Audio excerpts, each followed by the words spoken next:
Olá, bem-vindos ao programa Diálogos. Hoje nós vamos falar com um líder político da esquerda brasileira. É um homem de oposição, obviamente, ao governo, inclusive, e à oposição majoritária.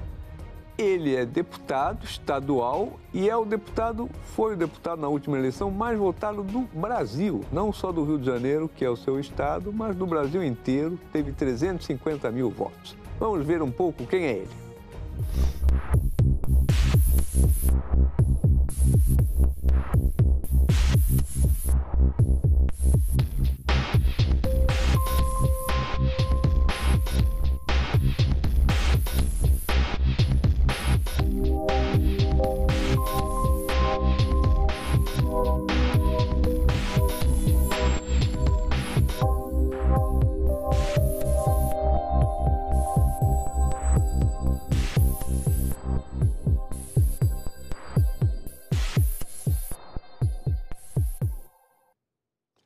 Está aí Marcelo Freixo, deputado estadual pelo PSOL do Rio de Janeiro. Obrigado por ter vindo, Marcelo. Acordou às 5 da manhã, já apresentou proposta na Assembleia, lá na Alerj, veio para São Paulo. Muito obrigado pela deferência ter vindo. Eu que agradeço o convite. Começar com a questão do dia, o listão do Janot, do procurador. São mais de 45 parlamentares que vão ser investigados ou processados. Só de senadores tem 8. 10% do Senado. 10% do Senado. Você que é político profissional, a política brasileira é isso mesmo? É um antro? É um vale-a-couto? Está se deteriorando cada vez mais? Não, eu não acho que isso seja um destino. Eu acho que esse é um processo que a gente precisa ter a coragem de fazer todas as leituras necessárias. E eu acho que o que está acontecendo hoje é consequência de muita coisa, de muitas opções e de muita construção da despolitização da política. Há um setor da política brasileira que sempre ganhou e que sempre se reproduziu na lógica da despolitização da política. E acho muito ruim quando o debate da corrupção, que é o grande debate hoje nacional, ele cai para um debate comportamental e moral. Isso não nos dá saída, né? Não nos dá saída.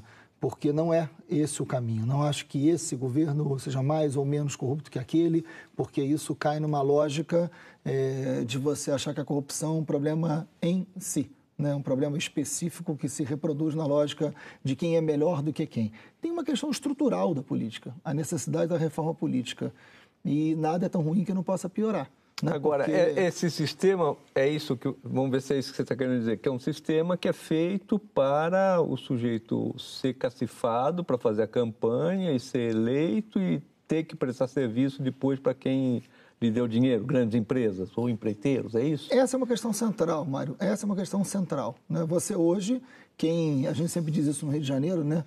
Quem paga a orquestra escolhe a música. Né? Então, hoje, aliás, o próprio Supremo já tinha maioria absoluta para votar a inconstitucionalidade do financiamento das empresas para a campanha política, até que o Gilmar Mendes pede vistas e senta em cima desse procedimento, e o Eduardo Cunha, ao ganhar o Congresso, né, ao ganhar a presidência da Câmara dos Deputados, acelera um processo de reforma política que eu classifico, assim como alguns, de contra-reforma política, porque, na verdade, vai tornar constitucional, vai tornar legal aquilo que o Supremo já tinha decidido, na sua maioria, ser inconstitucional.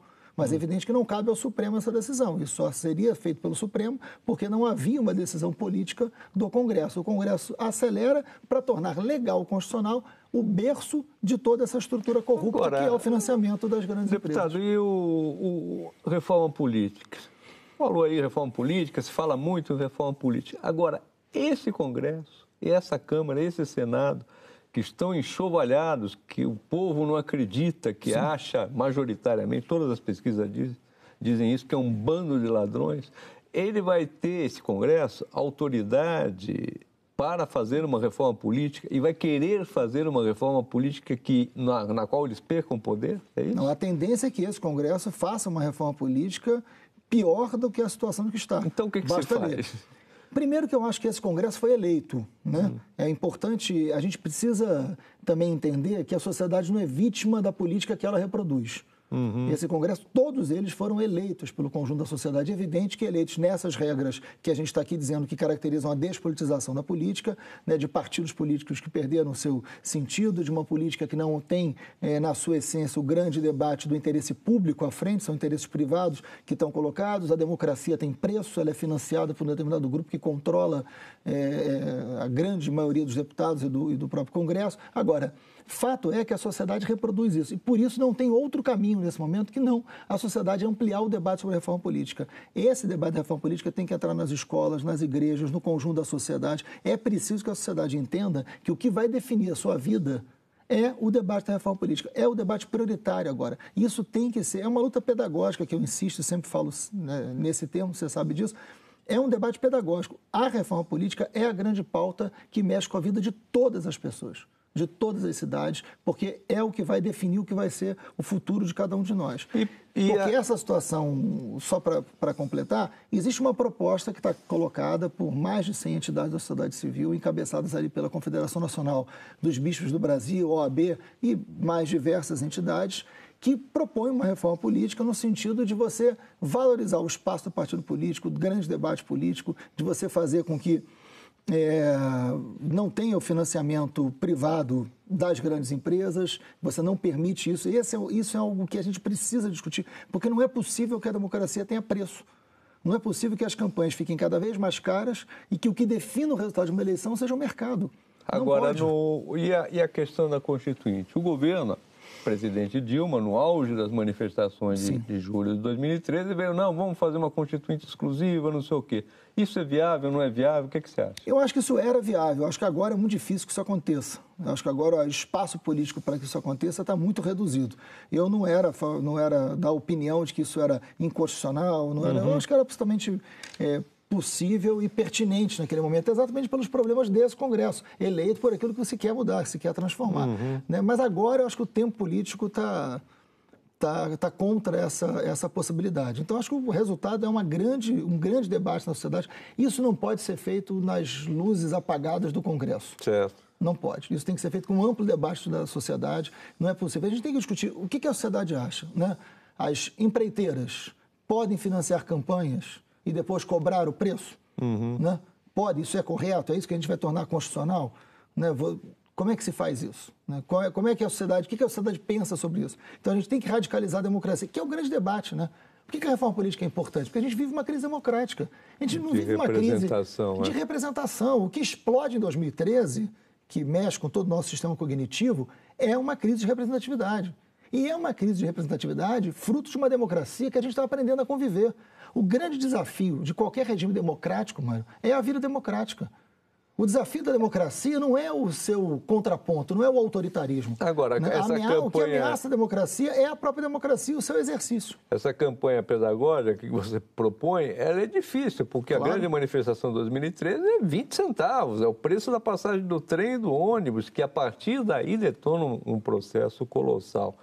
Sim. Hoje a situação no Brasil é intranquila, mas você acha clima para ir para uma reforma política discutida popularmente nas ruas, nas escolas? Não é o interesse de Eduardo Cunha e companhia. Sim. No que depender desse nobre deputado, né, esse debate não vai acontecer, porque quanto menos debate, melhor. Né? Quanto mais desinteresse, quanto mais despolitização, melhor. Porque são setores da política que se alimentam da não política, que se alimentam do desinteresse. E é isso que tem que ser quebrado. E é isso que o conjunto da sociedade tem que entender. E aí as forças políticas, enfim, contrárias a isso, precisam também, né, sair um pouco dos seus gabinetes, sair um pouco dos seus guetos, para ir para o conjunto da sociedade e fazer com que esse debate chegue. Porque se essa indignação com a corrupção é forte, a indignação por si só não leva a lugar nenhum. Né? Não adianta eu dormir indignado e acordar feliz. Ou desovar na internet. A indignação por si só ela é tola. Né? A indignação é muito útil, desde que te leve a atitudes concretas. Participação popular ainda, deputado. Agora, março, há 2 manifestações convocadas até agora. Uma no dia 13, pelos centrais sindicais ligados ao governo, o PT em defesa da Petrobras, blá, blá. E a outra pelo impeachment, pela destituição de oposição. Partidos de oposição grandes, PSDB, estão lá vendo se participam, dizem que participam, mas não querem dar a entender que participam mesmo, enfim. Como você se posiciona com relação a essas duas manifestações? Olha, no que diz respeito ao impeachment, eu quero começar falando sobre isso, eu quero dizer que eu acho que o governo Dilma está completamente perdido. É um governo que tem como principal oposição a sua base aliada, né? A principal oposição ao governo Dilma não é quem a enfrentou na eleição, mas é a primeira vez que eu vejo um governo sair vitorioso de uma eleição e começar o governo derrotado. É um governo que faz uma campanha por um caminho, faz uma campanha propondo uma determinada linha, consegue reverter um quadro difícil e governa no sentido contrário àquilo que propôs no segundo turno, principalmente, né? Nós somos oposição ao governo Dilma, não concordamos com as suas prioridades, principalmente as suas opções agora, recentes, na montagem, inclusive, do seu ministério. Agora, mesmo considerando isso tudo, é um absurdo a ideia de impeachment, é algo que atenta contra o processo democrático, que se faça oposição, que se derrote o governo no processo democrático, nos caminhos que tem. Agora, pensar no processo de impeachment agora é algo que me lembra a ideia de golpe, é algo que não respeita o processo democrático, eu sou radicalmente contra. Daí também é você imaginar que a solução contra o impeachment é fingir que não tem nenhum problema no governo, né? Que você não tem nenhuma crise política no governo, não é verdade. Tem crise, tem que ser enfrentada, tem que ser investigado, né? Está aí a lista. Eu acho que os deputados que estão e senadores que estão incomodados, é bom dizer que essa lista não é uma condenação, é uma lista que diz que tem que ser investigado. Presunção de inocência, né? Tem que tomar muito cuidado. Precisa saber, essa doação foi uma doação legal? Não foi uma doação legal? O que significou cada doação? Se não tivéssemos as doações permitidas por lei, esse problema não existiria. Né? É bom que se diga. É bom que se diga. É o debate original aqui. Agora, também não é verdade que você tem que sair em defesa desse governo porque existe uma extrema-direita, porque existe um setor conservador, que é o impeachment. Então, acho que o impeachment é indecente, é imoral, é absurdo nesse momento. Agora, também não dá para dizer que você não tem uma crise profunda colocada de um governo que não tem linha política, de um governo que disse uma coisa e fez outra, de um governo que se aliou, o que há de pior, que tem na sua própria base aliada a sua principal fonte de oposição, né? Basta ver, né, o que representa a política ali encabeçada pelo Eduardo Cunha, e não é em quem ela derrotou, que está concentrada a sua oposição. Enfim, são duas datas que mostram bem as complicações políticas de uma crise que mistura uma série de setores hoje em dia. Vamos fazer aqui agora um pequeno intervalo e já voltamos com o deputado Marcelo Freixo, agora para falar sobre metrópoles, Rio de Janeiro, situação das cidades brasileiras, tendo como exemplo o Rio de Janeiro. Voltamos já já.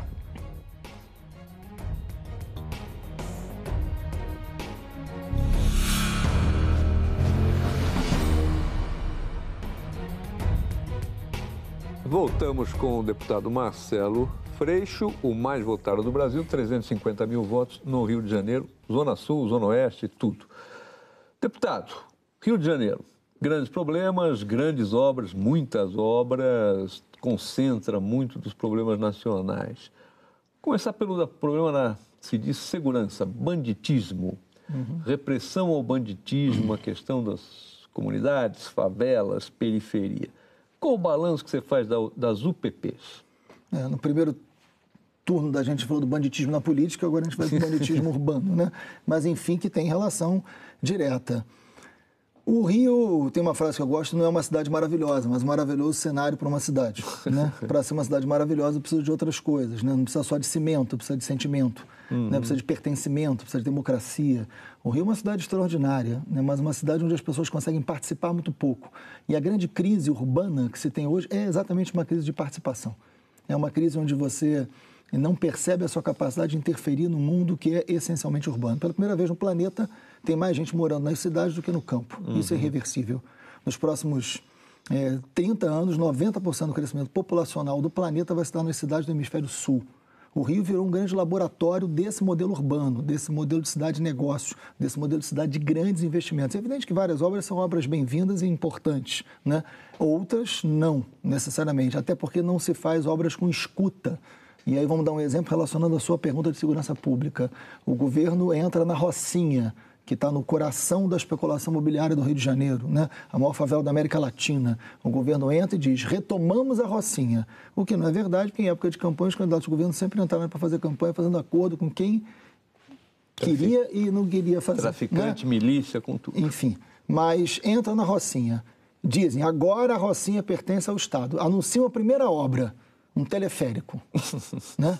E nenhum morador da Rocinha concorda o que é o teleférico, porque preferem outras coisas, mas o governo não tem capacidade ou canal de escuta, porque numa cidade negócio, numa cidade onde o mercado é que dita e quem paga as campanhas governa pelo governador, e o governador e o prefeito viram executivos do capital, né? A cidade perde o seu sentido urbano mais nobre, que é da possibilidade da polis, da participação, da decisão mais coletiva. Não significam inúmeras assembleias, mas significa a capacidade de interferir naquilo que é mais diretamente relacionado a você, que é o lugar que você mora, que você conhece. Ninguém mora no país, você mora na sua cidade, né?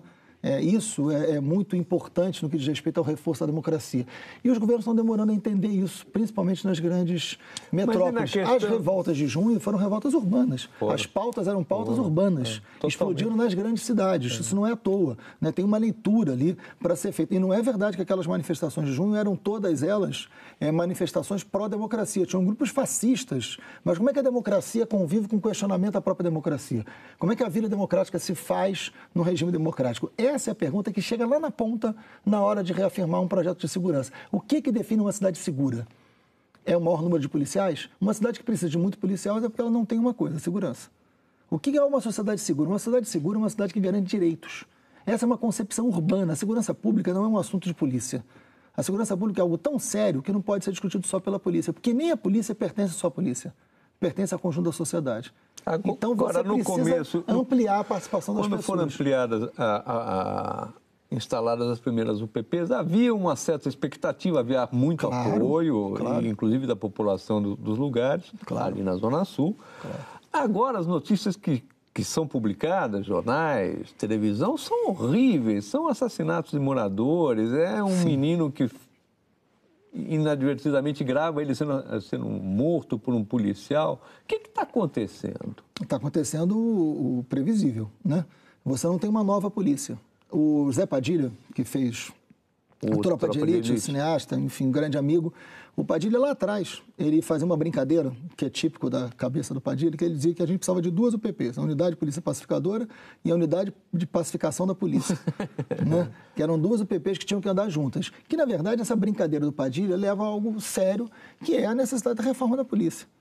Existe uma PEC, que é a PEC 51, que tramita no Congresso, tem dificuldade, que tem o apoio dos policiais militares, né, que constrói um novo modelo de polícia. Sem um outro modelo de polícia, é muito difícil que se tenha um novo policiamento, né, porque você não tem controle, você não tem uma mudança efetiva dessa relação polícia-sociedade. Mas é evidente que você não pode esperar a mudança ideal para começar a caminhar. O projeto das UPPs carece de algo concreto, que é um projeto de segurança pública calcado numa outra relação com o conjunto da cidade. Não pode ter só vigilância militar nas áreas pobres. Isso não vai dar certo em lugar nenhum do mundo. Você não pode só colocar a polícia, aliás, o próprio Beltrame diz isso, você não pode só colocar a polícia, você não pode ter um lugar, Mário, onde a polícia decida por aquilo que não cabe à polícia. Agora, a polícia decide, por exemplo, sobre festa de 15 anos. Vai ou não vai ter festa de 15 anos? Quem decide é a polícia. A polícia decide sobre a escola, a polícia decide sobre o lixo. Não é papel da polícia. Nas áreas do PP, a polícia ganha um papel de Estado, de um Estado militar, que isso, ao longo de um tempo mínimo, isso explode. Isso explode. A racionalha, o raciocínio inicial era o seguinte: primeiro vai a polícia, depois vai o Estado. Creches, escolas, hospitais. Não aconteceu nada disso. Ficou a polícia e militarizou. Ficou a polícia, ficou a mesma polícia, não é uma outra polícia, não tem um projeto de autonomia, de construção de autonomia para esses lugares. E basta ver o mapa das UPPs, inclusive. Você tem uma grande crise de segurança hoje no Rio, nas áreas que não são da UPP, são índices que estão explodindo, como na Baixada Fluminense ou região metropolitana, e nas áreas do PP, uma grande crise do próprio projeto. Né, num segundo momento, que não é o primeiro momento onde você se sente livre do tráfico, né? É isso, a primeira sensação positiva das UPPs é não tem a presença armada do tráfico, não tem o conflito. E isso, evidentemente, é um ganho. Agora, para muito além disso, como é que se consolida um projeto de segurança ali? Que direitos são garantidos ali? Uma sociedade segura, uma sociedade de direitos. Né? Qual é o direito consolidado ali? Isso não se tem. Você disse, en passant, aí que a especulação imobiliária que governa o Rio de Janeiro, no final das contas. Ela elege e tal. Essas obras que estão sendo feitas no Rio, a utilidade delas, os elefantes brancos, Cidade da Música, aquele museu da imagem do sonho em Copacabana que não vai ter o que mostrar, o de Niterói, do Niemeyer, que não tem obra, tiraram as obras agora. Isso tudo é necessário? As outras são necessárias? Ou são os empreiteiros que querem? Eu vou te dar um exemplo que é mais dramático. Eu dei uma entrevista hoje para um jornal do Rio de Janeiro sobre isso e isso mostra bem a preocupação que tem. Projeto Minha Casa Minha Vida. O projeto Minha Casa Minha Vida é um projeto importante, né? O debate sobre a moradia chegando no centro de uma ação de governo, tanto o governo federal quanto o governo local. Quem define o local da construção do condomínio é a empreiteira, é a construtora, pelo valor que se paga. Ela recebe, o lucro dela aumenta se o local onde ela for construir o condomínio for o local mais barato. Certo. Adivinha onde esses prédios são construídos? Principalmente de moradia para quem recebe de 0 a 3 salários mínimos, na periferia da Zona Oeste do Rio de Janeiro. Né? Ora, ao construir lá, você transforma o Minha Casa Minha Vida numa política de casa própria, não numa política de habitação. Sim. E ao fazer essa moradia lá, você distancia do local de trabalho, você distancia de uma rede escolar, você distancia de uma rede de saúde e você constrói esses lugares numa área onde o Estado não tem o controle. O controle é, por exemplo, das milícias, que já tomam conta de boa parte dos condomínios do Minha Casa Minha Vida. Né? Então, é a ideia típica de uma obra, de um investimento, né, que é importante, que é inquestionável, que é a ideia da casa própria, mas se você não tem isso associado a uma lógica de cidade, de pertencimento, de reforço, a democracia tem que ser o objeto fundamental na hora de se pensar o Rio de Janeiro. Porque ou você faz um governo pensando em fortalecer a democracia, de ampliar a participação e fazer com que todos os investimentos sejam investimentos que venham fortalecer a democracia, ou esses investimentos podem gerar algo que caracteriza o Rio de Janeiro hoje, que é a gentrificação. Uma cidade cada vez mais cara, uma cidade ditada pelo mercado, uma cidade que a cidadania está associada ao seu CEP e quanto você ganha. E é um processo de exclusão, uma cidade cada vez mais desigual, cada vez mais partida. Você apresentou hoje lá um projeto, eu vi nos debates na Alerj, com o Pisciani, que é o presidente da Alerj, que é um centro conservador, que é proibindo a visita, a revista dos parentes que vão visitar os presos. O que é isso? Primeiro que eu quero dizer é que esse projeto é o projeto mais importante que eu já apresentei na minha vida. Né? Isso tem a ver, porque tem a ver com a minha história de vida. Eu comecei a trabalhar dentro dos presídios, eu tinha 21 anos. Você era professor, né? Professor de história. A primeira aula que eu dei na minha vida foi dentro de um presídio. Depois eu tenho 20 anos como professor, eu tenho 47 anos. Eu comecei com 21 trabalhando dentro das unidades prisionais. Desde os 21 anos, Mário, que eu convivo com esse absurdo, com essa coisa mais aviltante que eu já vi na minha vida, que são pessoas indo visitar. E quando eu digo pessoas, eu estou falando fundamentalmente de mulheres. A mãe, a esposa. Eu estou falando da mãe, da companheira, da filha, né? Porque são as mulheres que bancam a cadeia, são as mulheres que bancam a visita. Os homens não fazem isso. Nós, homens, não... vai embora. Fugimos rapidamente nessa história. As filas, o sofrimento das famílias é um sofrimento feminino. E é muito importante isso próximo ao Dia Internacional da Mulher. É muito importante. Por isso que a gente acelerou para ver se esse projeto seria aprovado hoje. Não foi, por causa de emendas lá da família Bolsonaro. Enfim, faz parte. E na terça-feira a gente vai votar e certamente nós vamos aprovar esse projeto na Assembleia Legislativa. Proíbe a revista vexatória. A revista íntima, como é dita, né? Porque não pode, porque não é possível. A pena, ela é aplicada à pessoa que cometeu o crime. A pena não pode se estender à sua família. Quando você entra num banco, é inaceitável você pensar que o agente do banco vai pedir para você tirar a roupa porque você é suspeito. Isso não vai acontecer. Isso vira um escândalo. Por que no presídio, mas no presídio o quê? É igual. Porque o familiar... ele não é criminoso, ele não cometeu nenhum crime. A pena do seu filho, do seu marido, seja de quem for, não pode se estender a ele. E a família é uma peça fundamental no cumprimento da pena daquela pessoa. Se alguém quer que aquele cara não volte a cumprir, né, enfim, pena, não volte a cometer crime, deve fortalecer os seus laços familiares. E muitas famílias desistem de visitar os seus filhos pela situação vexatória que passa. Tem que ficar pelada, tem que agachar 3 vezes, senhoras de 70, 80 anos, agachando 3 vezes, ficando nua. Isso é inadmissível, isso é um negócio brutal, é ilegal, é inconstitucional, é vexatório, atenta à dignidade. Então eu apresentei junto com o PCI, e é muito bom que o presidente da casa, que pensa completamente diferente de mim, né, que é de um outro partido, né, possa apresentar, porque isso mostra o quanto uma casa, que é uma casa da diferença, em cima de alguns princípios elementares, possam apresentar o mesmo projeto. Quem ganha com isso é a democracia. Tá certo. Muito obrigado, Marcelo Freixo. Muito esclarecedora essa questão da revista íntima. Voltamos na próxima quinta-feira, aqui às 11 da noite, na Globo News, sempre ao vivo, Vamos ver quem vai ser o convidado da próxima semana. Até lá. Boa semana a todos.